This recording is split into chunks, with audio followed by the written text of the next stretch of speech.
January 27th, 2026. Yesterday.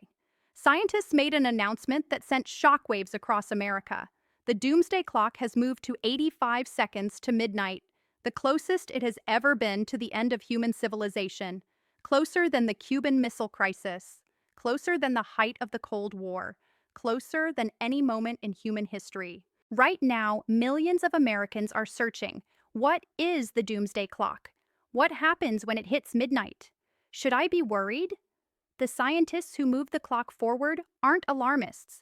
They include Nobel Prize winners, nuclear weapons experts, climate scientists, and they just told us we have 85 seconds left. So what is it? How does it work? And most importantly, what does this mean for you and your family? Chicago, 1947. The world has just witnessed the horror of atomic bombs dropped on Hiroshima and Nagasaki. Two scientists sit in a meeting room. One of them is Albert Einstein. Another is J. Robert Oppenheimer, the father of the atomic bomb. They, along with University of Chicago scientists who worked on the Manhattan Project, just created something that would haunt humanity for generations. The doomsday clock. It's a symbol, a metaphor. Midnight represents the end, complete annihilation of human civilization through technologies we ourselves created. The minutes and seconds before midnight, that's how close we are to catastrophe. Every January, the Bulletin of the Atomic Scientists meets to answer one question. How close is humanity to destroying itself? The clock has moved backward and forward 25 times since 1947. 1947 started at 7 minutes. 1953, 2 minutes. 1991, 17 minutes, the farthest it's ever been. 2020, 100 seconds. 2023, 90 seconds. 2026, now at 85 seconds. During the Cuban Missile Crisis, the clock was at 7 minutes. Today, we're at 85 seconds. Rachel Bronson, president of the Bulletin, says, "This is not a moment for despair, but a moment for urgent action." Threat number 1, nuclear weapons. Next week, the New START treaty between the U.S. and Russia expires. This treaty limited both countries to 1,950 deployed warheads. When it expires, for the first time in over half a century, there will be nothing preventing a runaway nuclear arms race. 9 countries now possess nuclear weapons, with Russia and the U.S. holding over 5,000 each. Global tensions are at an all-time high. Threat number 2, climate catastrophe. The planet has already warmed 1.2 degrees Celsius. We're on track for 2.7 by 2100. But here's the terrifying part: climate tipping points. If the West Antarctic ice sheet collapses, sea levels rise 10 to 13 feet globally. Miami? Gone. New York? Flooded.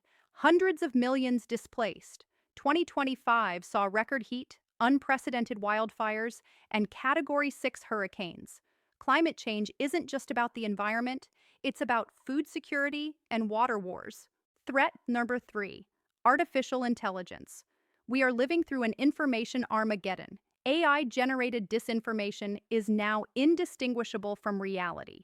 Deepfakes of leaders, synthetic news spreading faster than truth. But the scientists aren't just worried about fake news.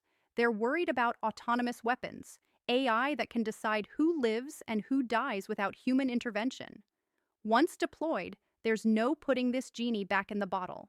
Threat number 4, biological threats. COVID-19 killed nearly 7 million people with a 1% fatality rate. Now imagine a virus engineered to be 10 times more lethal.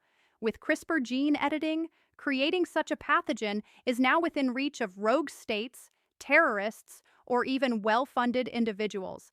Biosecurity is woefully inadequate. In 2025 alone, there were 3 major laboratory breaches that made international news. Threat number 5, geopolitical breakdown. Major powers became more aggressive and nationalistic in the past year. International cooperation is collapsing. The UN Security Council is paralyzed. Climate agreements are ignored, and arms control treaties are expiring. We're fragmenting into hostile blocs exactly when we need unity most. All 5 threats are accelerating, pushing us closer to midnight. So what happens when the doomsday clock actually hits midnight? The clock hitting midnight doesn't cause anything. It's a warning, A smoke alarm, not the fire, but the scenarios that would move the clock to midnight? Let me show you what the scientists believe that looks like. Scenario 1, nuclear exchange. A limited war, say 100 weapons, would kill 50 to 125 million immediately and cause a global famine killing 2 billion people. A full-scale US-Russia exchange, 34 million dead in hours, nuclear winter for a decade, and 99% of humanity gone in 2 years. Scenario 2, climate system collapse.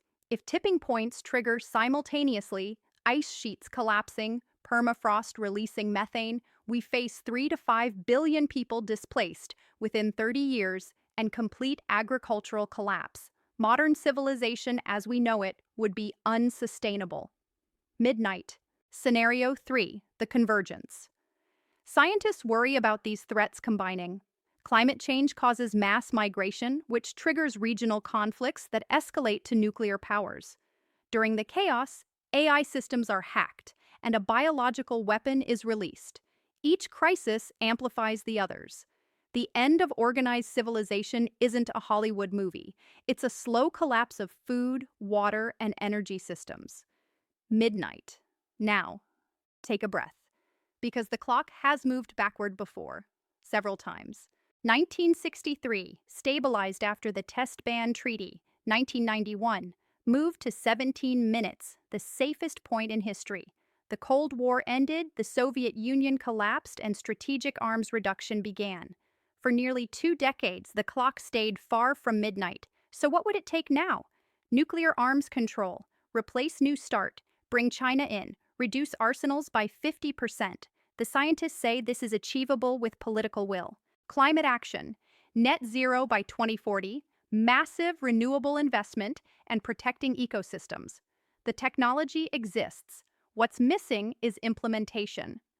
AI regulation, an international treaty, a ban on autonomous weapons, and mandatory safeguards. This requires cooperation between tech companies and governments. The window of opportunity is closing rapidly. Strengthen international cooperation, reform the UN, restore diplomacy, and rebuild trust. The very thing we need most is what's breaking down fastest. Alexandra Bell says, "We have time left to fix the problems we ourselves have created. If humanity could split the atom, land on the moon, and map the genome, we can solve this." The clock can move backward, but it requires collective action. Now. So what does 85 seconds mean for you? The scientists emphasized, don't panic. This isn't the world ends in 85 seconds. It's, we have very serious problems needing urgent attention. Live your life, but do act. Educate yourself. Understand the issues. Combat disinformation. Demand political action. Contact representatives. Vote for leaders who take these threats seriously. Make personal changes. Reduce your footprint. Support sustainability. Build community resilience. Strengthen local connections. Foster cooperation. Think long-term. Invest in the future. The scientists aren't doomers. They're trying to wake us up while there's still time. 85 seconds isn't much, but it's not zero. Everything is still possible. January 27th, 2026. 85 seconds to midnight. Nuclear weapons, climate change, AI, biological threats, geopolitical breakdown. Each threat pushing us toward an edge. But you watched this entire video. You wanted to understand. Millions of Americans are asking the same questions right now. That awareness is the first step. Let's prove that 85 seconds is enough time to save ourselves. Learn more at thebulletin.org. Share this video. Subscribe. Everything is still possible.